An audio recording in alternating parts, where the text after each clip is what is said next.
This is the Reimagine Ownership podcast, where each week we are diving into how blockchain and Web3 technologies are transforming ownership. We'll explore how decentralization is shifting power from the big corporations to individuals, making ownership more transparent, secure, and accessible. Join us as we uncover how these innovations are changing the game and paving the way for a fairer, more equitable future.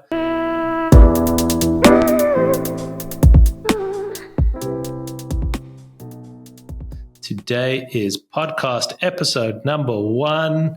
I have myself, Yossi Hasson, and my co-founder, Dan. Your voice is so soothing. It's this new microphone, Dan. It's elevating everything. This is you should see my face. Why are we doing this? Why are we doing this, Dan? It's a good question. I think we didn't have enough things to do, so we decided we want to add something to our plate. And in all seriousness, we're doing this because what we do, we think, is very important in the world of reimagining ownership in our digital lives.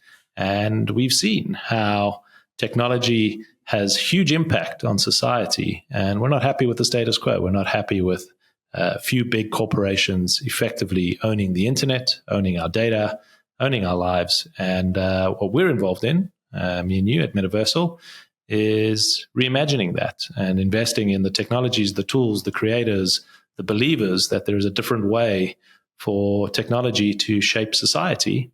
And we want to be part of that change. So we are here to help showcase all of that. Who are the creators? Who are the entrepreneurs? Who are the people? And learn with you, our audience, as we bring on these incredible founders and creators in this industry, and at the same time also ask the questions that people don't necessarily ask, which I know you love to do, Dan, and really take the other side on, like, is this, are we really doing anything here? Is this really making an impact, or is this just one do people really casino? care about ownership? Correct. We can start with that question. In the physical world, it seems that people are obsessed with ownership. And in the digital context, it seems like you just leave it at the front door for the sake of convenience, for the sake of having the app. I don't get it. I don't understand why it is that which is true in the physical context doesn't seem to be so readily true in the digital context. And maybe you can help me and others better understand why there's such a gap. Well, I think you're right. We gave up our right to ownership digitally because I don't think when the internet came out that we thought there was this thing called ownership online or digitally. We didn't actually understand that your digital ID, your digital life is something of value. It seemed like a hobby. It seemed like something tinkering online, and ultimately has become a huge component of our lives. And we've given up that ownership, like you say, for convenience, that you can have this app that you put in your pocket that can give you all the world's information at your fingertips. But the cost of that is that you have now given up control. You have given up your authority over that data. You've given up the value that is creating, and you've given that value to these huge organizations, these huge corporations that are generating billions of dollars off your eyeball and off your attention. And that has become the status quo. But I don't think we signed up for that. Doesn't a lot of that, it's a great point, doesn't a lot of it have to do with selective disclosure? Here's what I mean. These days, based on new regulation, every new website that I visit, I get a request, a little pop-up box that says, do you permit us to have tracking cookies? Yes or no? Approve or reject? I would love to meet the people that are approving those tracking cookies more often than rejecting them. I think there's something interesting in that mindset because I am a serial rejecter. I do not want you tracking. I like the innovation around DuckDuckGo. I find it comical that Apple has come out and now positions Safari as the beacon of privacy, given all that Apple has usurped in terms of data and information. They have great marketing people. But isn't this the point, that the more those big tech companies that you're referencing will disclose how they are using and potentially misusing your personal information. You clicked on a box one time. No one read the terms and conditions. It wasn't in plain English. It was in legalese. Even if you read it, you couldn't fully understand all the different ways that Yossi's information is going to be used to create targeted advertisements and a whole host of other things for you. In exchange, you got free Google search. You may have gotten a free Google email account. My supposition here is that if they had disclosed in very simple language the same thing that we now see for targeted cookies, most people, more than half, would opt out. More than half would say that's not a trade I'm willing to take, or I want some rule sets around. I think you're actually in the minority of people who click reject. Most people just say accept, accept, accept, and let me get on with it. Is that because they're lazy or they really enjoy it?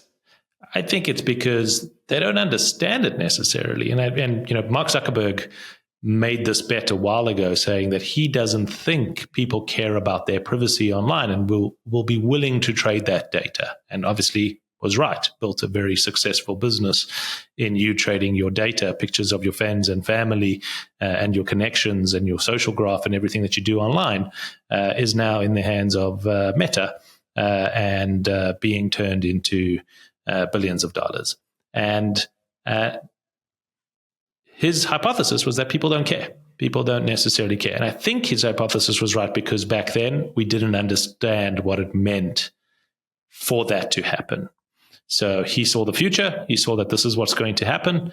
And each individual collectively didn't really foresee that this is the impact of that type of technology. And now we have a little bit of hindsight and history where everyone is a bit smarter, where now if you get the pop-up and says, I'm going to take your data, I'm going to do these things, and more disclosure was happening, maybe you would get closer to the 50-50 side of things, because we're seeing the impact that these technology companies can have on things like your mental health, on election outcomes, who gets a platform to say what they want to say, who doesn't, and everything that's intertwined in that ultimately these algorithms can dictate your livelihood, can dictate your mental state, can dictate almost everything about you. And now the stakes are much, much higher and the impact is much higher.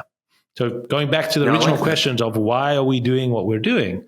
Well, we're really here to talk about a new paradigm, this wave of Web3, this wave of digital ownership, this wave of blockchains, and why it's important for people to understand it, to interact with it, and who are the people and what are the conversations that are happening that ultimately will shape the future direction of this technology, incorporating AI and everything that you hear about so that we can change the status quo. Well, that's why I'm here. Why are you here? I'm here because the old system wasn't working properly. I got to see the inside of the old system, financial system, both from the perspective of regulators when I started my career inside the Beltway in Washington, and as an investor when I left government. And it was clear to me that every industry we studied was filled with unnecessary frictional costs, unnecessary rent-seeking middlemen who had profited by providing very little value add and instead were serving as barriers between consumers and creators. You could call me a consumer vigilante, whatever you wish. But the bottom line is the existing system didn't make sense because we were evolving far faster than regulations and industries were keeping up. I'll give you one tangible example, and I want to touch on the point you made about maybe people don't care, maybe people value convenience over all else, or maybe people just don't know. When I worked in government, I was operating at the intersection of economic policy and national security policy. And through some of my work, it became very clear the type of means that the government had to collect vast amounts of information, both about domestic individuals and foreign adversaries. I became highly attuned to the fact that everything that we do, from your cell phone, back then it was BlackBerries, to your online presence, is leaving a digital footprint. And it may not be a footprint that you like. And so I agree with your point about hindsight being 20/20, because I'm certain there's a lot of people who have applied for jobs in the last decade. And those human resource managers who do the vetting start with a check of social media. And there's plenty of people that didn't get the jobs that they wanted because of something untoward on their social media site. So even if they hadn't thought about it or chose convenience and said, as you point out, Zuckerberg's going to be right, I made a habit of never leaving a footprint on Facebook, of never having a presence on Instagram. Meta doesn't have anything meaningful on me, at least not that I'm aware of. So how did we end up here? Because your life is filled with a series of different events that inform how the economy should operate and what we're passionate about. When I moved to London after college, I was going to grad school. I was also working part-time for a member of parliament. Very exciting. 2003. London was amazing. But I couldn't rent an apartment. When I went to rent an apartment, they said, "We're very happy to have you. You seem like a nice fella. You look presentable. You just need to have a local bank account and we'll be able to complete the paperwork." Great. So I went to a local bank, HSBC, nice logo. And they said, "We're very happy to open an account for you. You look like a nice fellow, very presentable. You just need to have a local address." And therein lies the catch-22. You begin to pull your hair out. Why is this so difficult? I have addresses in the United States. I have passports and driver's licenses and any of the documentation one would want. You let me into the country. Now you just won't want me to stay in the country. Well, you have an institution in London that's accepted me to study for the year. Those are all small examples of the bifurcation in these systems, where that which may be true in one country, in this case, the United States, we're privileged. You carry a United States passport, just about everyone opens your doors. But we know that's not true for everyone in the world. That wasn't true for you, was it? Wasn't true for me. Well, the United States opened the doors once I got a visa, but similar experience, and I think anyone who's moved countries will have a similar experience where once you cross the border, you're invisible. Anything you've done in your previous country becomes invisible in the new country. Once I landed into New York City, it didn't matter what education I had, what degree I had, what I'd built and accomplished in a company, what was in my bank account. It was all invisible to the US system because the systems are different, outdated, and the same experience. Couldn't rent an apartment, had to pay. Did you have a FICO score? Didn't have a FICO score, couldn't get any credit, couldn't open a bank account. All of that, the system was closed to me as an individual. But what I did have was Bitcoin, and I could use my Bitcoin because Bitcoin transcends borders. It's one system globally. And I think that's what we're talking about here, about how we reimagine ownership and the technology and everything that can be done, is that we have these new systems, we have new technology, we have new ways of thinking about the world, and the technology needs to catch up, and society needs to catch up, and culture needs to catch up. And that is a lot about what we will cover in the coming shows, about those three intersections: technology, society, and culture. How do they intersect? How are they going to be impacted? And how can we rethink about the way that we do things to make the world ultimately more egalitarian, fairer.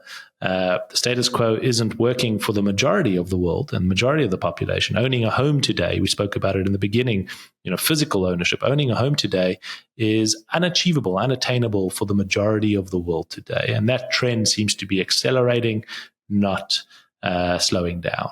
And at the same time, people are really trying to find ways to connect and to find community and to leverage this technology to help solve some of these problems. And we think there is a pathway here in the world of Web3, and that's what we're excited to talk about. One thing that you said, which was most scary for our listeners, is probably that when you started out, you were using a BlackBerry, so revealing your age. But with that comes some wisdom. And we've seen a lot of trends and changes in the world of technology. And hopefully can be your guides, your Sherpas, into navigating that for yourselves and understanding this world of blockchain, AI, Web3, NFTs, the metaverse, and the intersection of all of that, and why it's important for you in how you prepare yourself for the future. I think at the end of the day, everything comes back to ownership. And whether people acknowledge it right now, whether they are digital natives like my kids, or they are not digital natives like my parents, this is something that is unavoidable. And your digital presence, digital assets are going to be viewed and valued in much the same ways that we have historically interacted with those physical objects. I see it firsthand when my kids are playing games, and billions of people are involved in gaming. And I think they come to the same conclusion that you asserted earlier, which is, I just like to play the game. I buy items for the game, swords, shields, outfits, all those in-game assets, but they leave them there. They belong in the game. If they want to go and play a different game, they have to buy it all over again. If the game stops, the game goes out of business, all that money is lost. Is gone. And that has made no sense to me over the last decade.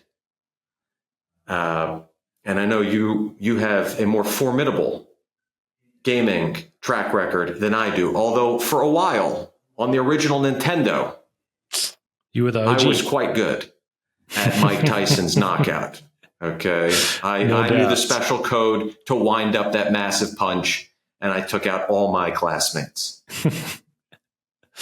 Well, let's talk about going from the world of gaming and us starting Metaversal, and why almost 3 years back, if we take ourselves back to late 2021, the world the world had learnt about this word NFT. It seemed to be a overnight sensation, and we saw the news. Is it a 3-letter word or it's a 4-letter word? Well, right now it's a 4-letter word, and we saw how the world attention went into this concept of digital assets. You could buy a picture on the internet that is provable that it came from the creator or the artist, and that there is a one of it. And this idea seemed to take hold, and you had hundreds of thousands of dollars, millions of dollars being put behind some of these JPEGs, and half the world saying this is crazy, this is just a Ponzi scheme, and the other half of the world saying this is the future, this is going to reshape how technology shapes our lives. And for the first time, you have this digital provable scarcity digitally that unlocks all of these new ways to think about the technology. And we've been 3 years through that journey. We've seen the highs and lows.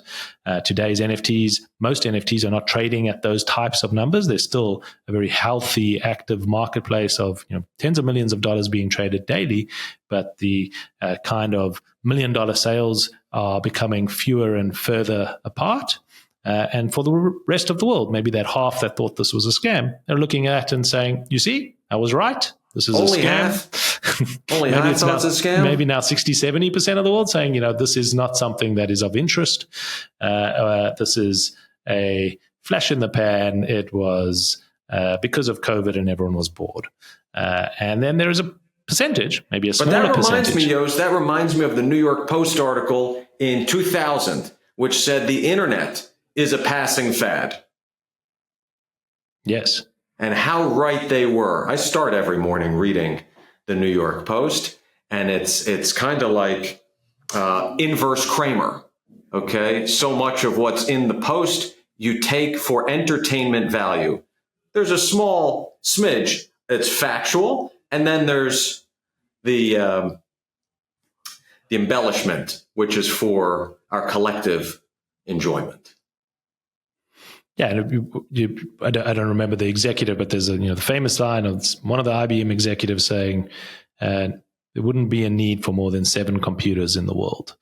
And how wrong was he in that equation? So obviously we're on the view of NFTs is a game-changing technology, and the market price of these assets isn't an indicator of the impact it is having and the change that is coming. But we're going to use this platform as an opportunity, not just to hear people who think like us and who are the believers, but also to bring in other people who are maybe skeptical, maybe have some challenges about what is happening in this world of Web3. Where are the users? Where is the growth coming from? And how are these technologies ultimately making a difference in people's lives and bringing the full spectrum of conversations here and bringing them to you? We have that access through the 3 years that we've been building this business and the stories that we have and the technologies that have been built and the things that we've done as Metaversal, investing in this space, some that have worked out beautifully and some that have unfortunately not played out the way that we had hoped, and ultimately help you see. Failed miserably. You could say that. There are some that have failed miserably. Painfully miserably. But be part of that conversation and also reveal, what worked and what hasn't worked in help shaping this. We think over the next 10 years, this is a transformational technology that will change the way we interact. It is. It's not a think. It is a transformational technology. Yeah. Maybe there's a PR problem. I want to dig into that with you. Why are we even talking about NFTs? Let's just talk about the solution. Who talks about MP3s? When you talk about music, I don't hear you talk about the delivery mechanism or the underlying technology. That's something no one cares about. So maybe it's shame on us, shame on all the developers and engineers that have gotten a microphone to talk about the technology that's being built, and instead that tech should be abstracted away. And we should just focus on the experience. Maybe do you think that should apply to AI? Everyone's talking about AI. Why should we be talking about, not AI? Is it the same thing? I think in a handful of years, you're probably right. We won't be talking about the revelation that it is AI. It's just going to be, I have an assistant that sits on my shoulder. I always want a little parakeet. You can pet it, but it's not really there, and always seems to have the right answer. Yeah, I think that's a valid point. When I think of my pathway in technology, I started in the Linux and open source world. And at that point in time, this idea of the cloud was starting to form. Everything was on-premise before that. And this notion that this cloud is going to be the savior of all technology. And today we don't talk about the cloud. We just talk about accessing software. Mobile phones came onto the scene, and everything was an app. That was the kind of predominant focal point. And now that is also not how we talk about it. This is how we interact with our phone as a fully fledged computer. So I do think you're right that over time, the word NFT becomes just part and parcel of how we think about our ownership online, our identity online, our systems online, and all of that technology gets removed out into the background, and it becomes just like magic. This is how it works. This is what we expect it to work. And we will ultimately get there. But maybe the same with AI is there maybe needs to be some initial understanding of this technology in its own framing on the revolution that it brings. And that's why it gets so much attention and focus around this word. But perhaps you're right. We're at the point where the NFT should fall away and the experience, the results, the benefits should become at the forefront of what we talk about, and something that we should be talking about here and bringing to the forefront. And I think that's a good thread for us to follow on from.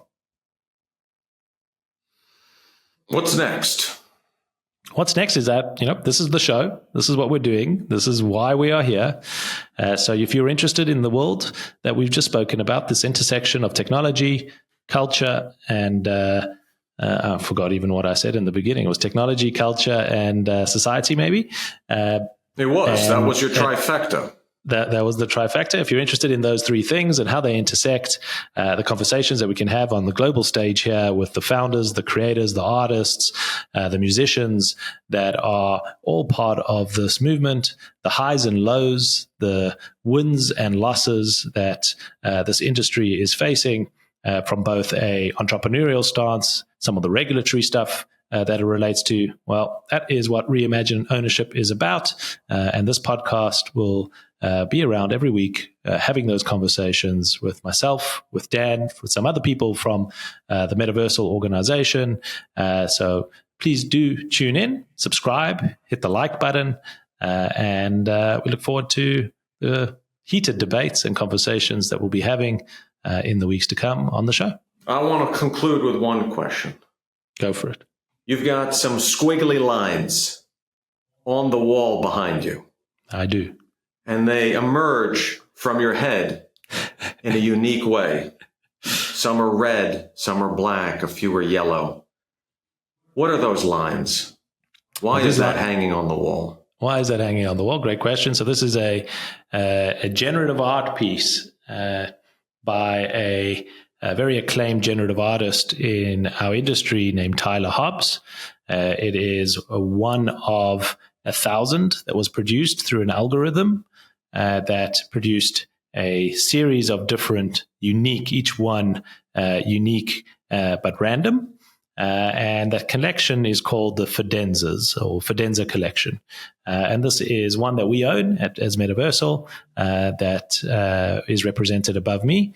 But in the world of generative art, Fidenzas are kind of one of the standout or the OGs in the space. And we have a business, Lerandom, Jan Kopens, who is one of the thought leaders in the generative art space. And one of the conversations that we'll be bringing on, what is this idea of generative art? Why is it such a shift in the art world and the impact that it has had, and why we think that generative art as a category will be as big, if not bigger, than pop art is today. So a great question. But this is a show about digital ownership and digital assets. And here you have a fancy physical artwork on the wall. My brother is already going to be confused, and we haven't even gotten to the second episode. Are you to tell us that this is not a zero-sum game?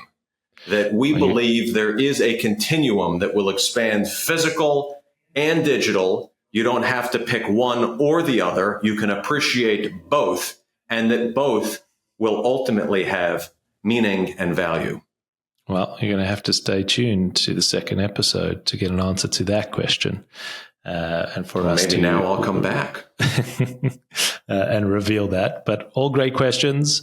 If you are listening to the show, please send in your questions and we can make sure that we cover them. Either myself and Dan sparring it out on where does this all go, or one of our incredible guests that we have lined up to bring their insights into this future that we're all building together. Thank you.